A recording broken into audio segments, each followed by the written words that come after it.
So the conceptual corner question number 2. यहाँ पे question है वर्क का, तो मैं बेसिक्स टर्म्स बता देता हूँ और बेसिक से स्टार्ट करता हूँ कि ऐसे क्वेश्चंस कैसे सॉल्व करते हैं। सो सबसे पहला, work work is directly proportional to. अभी हम work is directly proportional to क्या बोल सकते हैं? टाइम, या फिर time in terms of days बोलो या फिर हार्स बोलो। जितना ज़्यादा टाइम दोगे किसी काम को तो ज़्यादा काम कंप्लीट होगा। Similarly, number of persons number of persons अभी जैसे कभी कभी पर्सन्स, एक पर्सन्स काम कर रहा है, फिर अगर 5 पर्सन्स काम किए, 10 पर्सन्स काम किए, तो हम कैसे वर्क करने वाले हैं? तो जितने ज़्यादा पर्सन्स इन्वॉल्व करेंगे उतना ज़्यादा काम कंप्लीट होगा। And the part is efficiency. जितना ज़्यादा एफिशिएंसी होगा उतना ज़्यादा काम कंप्लीट होगा। तो work is directly proportional to time, number of persons, efficiency. Until unless कोई काम नेगेटिव ना होता हो, जैसे कि हम वर्क पाइप में देखे हैं, वर्क पाइप एंड सिस्टम में, कि अगर एक टैप फिल कर रहा है, एक टैप एम्प्टी कर रहा है, तो एम्प्टी वाला नेगेटिव कर रहा है, अगर फील करना है हमें तो।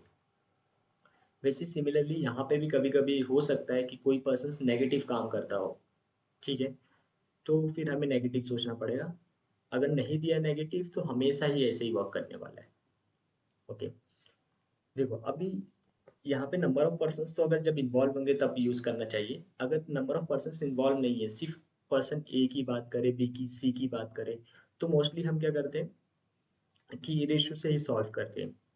तो देखो, मोस्ट ऑफ द टाइम तुम ऐसे ही करने वाले हो। फिर भी अभी जैसे दो पर्सन इन्वॉल्व है, एक पर्सन ए है, एक पर्सन बी है। अभी मैं एफिशिएंसी बोलता हूँ कि ए की एफिशिएंसी ए ही ले लेते और बी की एफिशिएंसी को बी से रिप्रेजेंट करते हैं।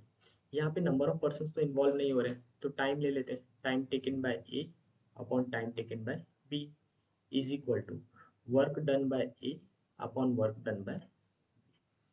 तो ऐसे कर सकते हैं डायरेक्ट।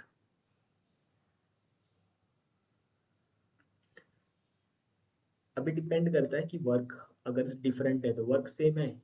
अगर दोनों का वर्क सेम है तो ये कैंसल आउट हो जाएगा। टाइम और एफिशिएंसी का रेशियो कैसा हो जाएगा? Inversely proportional. तो चीज़ें जो मल्टीप्लाई में होती हैं, जो चीज़ें मल्टीप्लाई में, जैसे टाइम और एफिशिएंसी मल्टीप्लाई में, तो ये कैसे हो जाएंगे? इन्वर्सली प्रोपोर्शनल एक दूसरे के। ऐसे हम सॉल्व कर सकते हैं। तो अब क्वेश्चन पे फिर से आते हैं, अब क्वेश्चन ट्राई करते हैं। अब देखो, when they work alone, B needs 25% more time to finish a job than A does। अभी बोल रहे हैं कि B और A में टाइम की बात कर रहे हैं, तो 25% ज़्यादा लगता है। दैट मीन्स अगर ये 4 लोगे तो ये 5 होगा। या फिर अगर तुम्हें ऐसे सोचना है तो ऐसे सोचो, अगर ये 100% टाइम ले रहा है विच मीन्स ये 125% टाइम लेगा। एंड 25 से रेड्यूस करोगे तो टाइम का रेशियो क्या आ जाएगा? 4:5। नेक्स्ट पार्ट देखते हैं, ये टाइम का हो गया। They to finish the job in 13 days in the following manner. अभी टोटल 13 days लगता है, लेकिन अपने को कैसे फिनिश हो रहा है वो बताने वाला है। A work alone till half the job is done.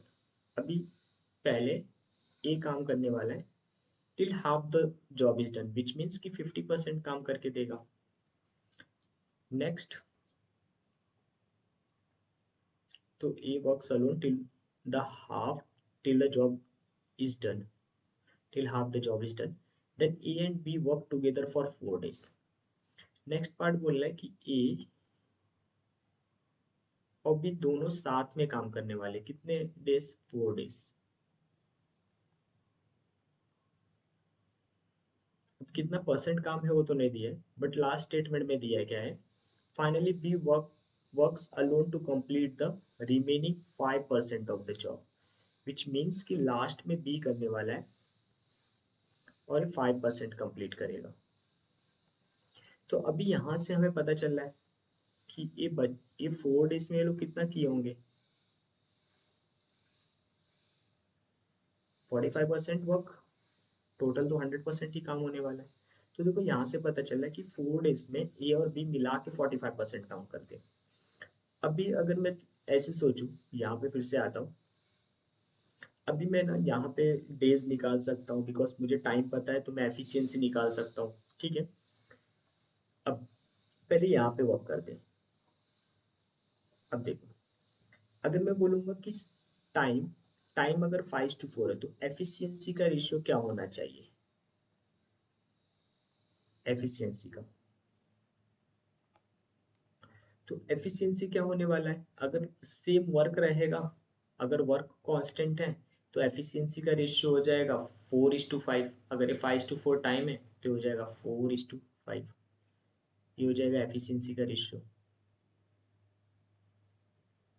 ठीक है, अब अगर एफिशिएंसी 4:5 है, तो अब देखो, अब तुम यहाँ पे आओगे तो तुम्हें पता चलेगा कि 45% वर्क दोनों कर रहे 4 डेज, मतलब यहाँ पे टाइम कांस्टेंट है। अगर टाइम कांस्टेंट है, तो तुम बोल सकते हो work work is directly proportional to efficiency. तो हम ए और बी का एफिशिएंसी से डायरेक्ट डील कर सकते हैं। ओके, तो वर्क निकाल सकते हैं। तो अब हमें पता है कि एफिशिएंसी 4:5 है, और ए और बी मिलके कितना काम कर रहे हैं? 45% कर रहे हैं। तो 4:5 के रेशियो में डिवाइड करेंगे, तो ये हो जाएगा 4 के काम करता होगा, ये 5 के काम करता होगा, और दोनों मिलके 45% काम करते होंगे। विच मीन्स 9 की वैल्यू 45%, तो के की वैल्यू कितनी हो जाएगी? के इम्प्लाइज 5%। तो यहाँ से पता चल रहा है कि ए कितना करेगा? 20% काम करेगा। अच्छा, मैंने B:A लिखा है, सॉरी, इसको चेंज करते, ये 5 हो गया और ये 4 हो गया। तो ए कितना काम कर रहा है? 5 into K, which means 5 into 5, 25%। और बी कितना करेगा? 20%। 20%। तो देखो, अब जो भी पूछा है, अगर पूछा है बी के लिए कि how many days B alone finish the entire job, तो बी को, अगर बी, ये बी वाला पार्ट 4 के काम करता है, दैट मीन्स 20% काम करता है। कितने डेज में? 4 डेज में। 4 डेज में अगर 20% काम करता है, तो फिर से तुम वही सोचो कि days days that means time और वर्क कैसे होते हैं? Directly proportional. तो 4 डेज में अगर 20% वर्क करता है, 4 डेज में 20% वर्क करता है, दैट मीन्स अभी 100% करने के लिए कितना टाइम लगेगा? 4 into 5, 20 डेज लगेगा। 20 डेज। तो इसमें ही मतलब ब्रेक करके जा सकते हो, या फिर तुम्हें डेज निकालना पड़ेगा, फिर वर्क करना पड़ेगा। ठीक है, तो ऐसे वर्क करोगे तो क्वेश्चन बहुत इजी हो जाता है। मेन है कि तुम्हें ये पार्ट समझ में आना चाहिए। ठीक है, थैंक यू।